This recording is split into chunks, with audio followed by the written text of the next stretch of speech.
አንድ ወንድ በአማካኝ በአመት ውስጥ ሰላምና ጸጥታን ፍለጋ ብሎ ለ7 ሰዓታት ሽንት ቤት ውስጥ ይቀመጣል ተባለ። ለ7 ዓመታት ጣፋጭ የፍቅር ጊዜ ያሳለፉ ጥንዶች በአንድ ቀን በአንድ የሬዲዮ ጣቢያ ድንገት አንድ መጥፎ ዜና ተረዱ። በመላው ዓለም በቀን ውስጥ ብቻ በረሃብና በምግብ እጦት ወደ 22,000 ሰዎች እንደሚሞቱ ተጠቆመ። የሥራ ፈቃድ ጠይቆ ወጥቶ ከዚህ ዓለም በሞት የተለየው የ28 ዓመት ወጣት አሳዛኝ ጉዳይ።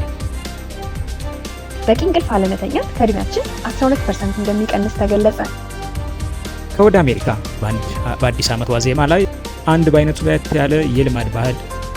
ሰዎች ማፍጠጥና እንደ አውሬ መመልከት ከፈለጉ ሁለታችንም ላይ ማፍጠጥ ይችላሉ ያለው ቀልብን የሳበ አባት።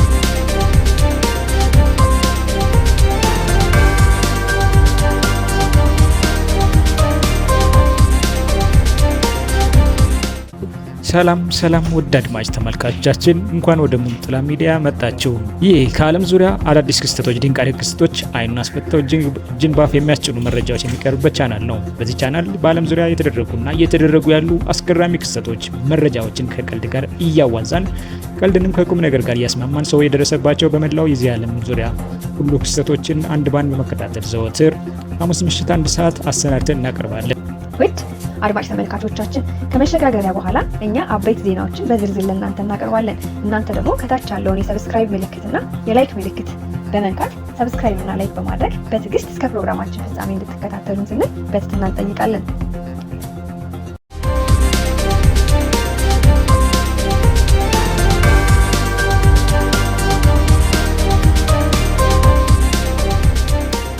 በአማካይ በአመቱ ሰላምና ጸጥታን ፍለጋ ብሎ ለ7 ሰዓታት ሽንት ቤት ውስጥ ይቀመጣል ተባለ። በዩናይትድ ኪንግደም የሚገኙ አጥኚዎች ይፋ ባደረጉት መረጃ መሰረት በርካታ ወንዶች በሚጨነቁበት፣ በሚረበሹበትና በሚደበሩበት ሰዓት ራሳቸውን ለመሰብሰብ፣ ለመረጋጋት ቤት ውስጥ ወይም በዙሪያቸው ያለውን ጫጫታ ለማምለጥ መጸዳጃ ቤት በመግባት ጊዜያቸውን ያሳልፋሉ። ይህ ጥናት እንደሚገልጸውም ከሆነ አንድ ወንድ በአማካይ በአመት ውስጥ ሰላምና ጸጥታን ፍለጋ ብሎ ለ7 ሰዓታት ሽንት ቤት ውስጥ ይቀመጣል። በወቅቱ የ28 ዓመት ወጣት የነበረው ደቡብ ኮሪያዊ ሊ የሆነ ቀን ላይ ከስራ ፍቃድ ጠይቆ ይወጣል። ይህንንም ያደረገው የሚወደውን ቪዲዮ ጌም ስታርት ክራፍት ለመጫወት በሚል ነበር። ከዛም ሊ በአጠገቡ በሚገኘው ኢንተርኔት ካፌ በመሄድ ያለማቋረጥ ያለ ምግብ ያለ እንቅልፍ በተከታታይ ለ50 ሰዓታት ያን ቪዲዮ ጌም ተጫወተ። በሚያሳዝን ሁኔታም ባጋጠመው የልብ ህመም ምክንያት ከዚህ ዓለም በሞት ተለየ። ለ7 ዓመታት ጣፋጭ የፍቅር ጊዜ ያሳለፉ ጥንዶች በአንድ ቀን በአንድ የሬዲዮ ጣቢያ ድንገት አንድ መጥፎ ዜና ተረዱ። በተንቀሳቃሽ ምስሉ ላይ ምስላቸው ደብዝዞ የምታያቸው ጥንዶች አድሪያና እና ሊያንድሮ ይባላሉ። ለ7 ዓመታት በጣፋጭ የፍቅር ህይወትና በትዳር አሳልፈው አንድ ሴት ልጅን ማፍራት ችለው ነበር። ነገር ግን አንድ ቀን የጠፉ ቤተሰቦችን የሚያገናኝ የሬዲዮ ፕሮግራም ላይ አድሪያና እናቷን ታገኛታለች። ከዛም በሚያወሩበት ሰዓት አንድ መጥፎ ዜና ታረዳታለች። እሱም ሊያንድሮ የሚባል ሌላ ወንድ ልጇን በማደጎ እንደሰጠችው ነበር። ጉዳዩም ሲጣራ ሁለቱ ጥንዶች ወንድምና እህት ናቸው። እነሱም በዚህ ዜና ክፉኛ ቢደናገጡም 7 ዓመታት የቆየውን ትዳራቸውንና አንድ ልጃቸውን ለመለየት ፍላጎት ስለሌላቸው ከመለያየት ይልቅ ማህበረሰቡና ዓለም የሚያስበው ግድ አይሰጠን በማለት እህትና ወንድም መሆናቸውን ክደው እንደዛ ላለመተያየትና በባልና በሚስትነታቸው ለመቀጠል ተማምለው ህይወታቸውን ቀጥለዋል። እናንተ ብትሆኑ ምን ታደርጉ ነበር?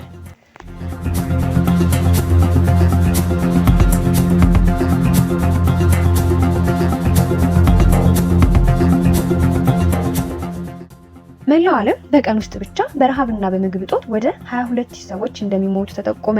ጥናቶች እንደሚገልጹት ከሆነ በቀን ውስጥ ብቻ በመላው ዓለም ከ22,000 ሰዎች በላይ በረሃብና በምግብ እጦት ሰበብ ህይወታቸው ታልፋለች። ከዛ ውስጥ ደግሞ ከ7,000 በላይ የሚሆኑት ህፃናት ናቸው።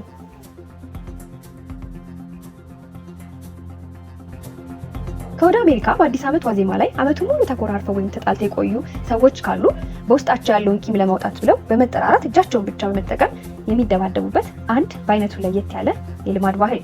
በደቡብ አሜሪካዊቷ ሀገር ፔሩ ሁልጊዜ በአዲስ ዓመት ዋዜማ ቀን ላይ የሚከበር ታካናኩ እየተባለ በአይነቱ ለየት የሚል የልማድ ባህል አላቸው። ይህም ባህል በዋዜማው ቀን ዓመቱን ሙሉ ተኮራርፈውና ተጣልተው የቆዩ ወንዶች እንዲሁም ሴቶች ካሉ በውስጣቸው ያለውን ቂም ለማውጣት ብለው በመጠራራት ሴት ለሴት ወይም ወንድ ለወንድ ሌላ የሰውነት አካላቸውን ሳይጠቀሙ በእጃቸው በቦክስ በመምታት ብቻ ይደባደባሉ። ከዛም ተደባድበው ከጨረሱ በኋላ ህመማቸውን ለማስታገስ አንድ ላይ መጠጥ በመጠጣት አዲስ ዓመትን ይቀበላሉ። በቂ እንቅልፍ አለመተኛት ከእድሜያችን 12% እንደሚቀንስ ተገለጸ። በቀን ከ5 እስከ 7 ሰዓታት ያነሰ ጊዜ የምንተኛ ከሆነ በምድር ላይ ከምንኖረው እድሜ 12% እንደሚቀንስ ጥናቶች አረጋግጠዋል። የመኖር ስስት ያለባችሁ በደንብ ተኙ።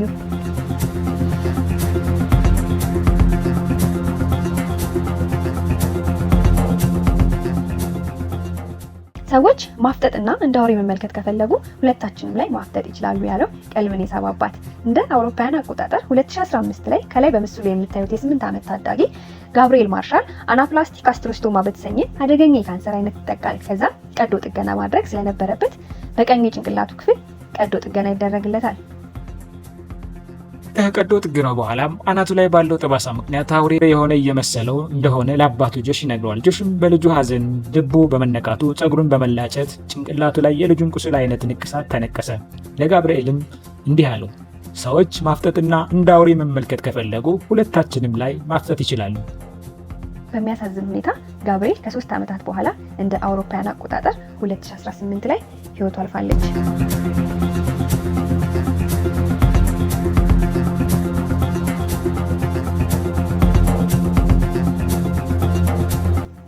ውድ አድማጭ ተመልካቾቻችን እስከዚህ ድረስ ስለተከታተላችሁን ከልብ እናመሰግናለን።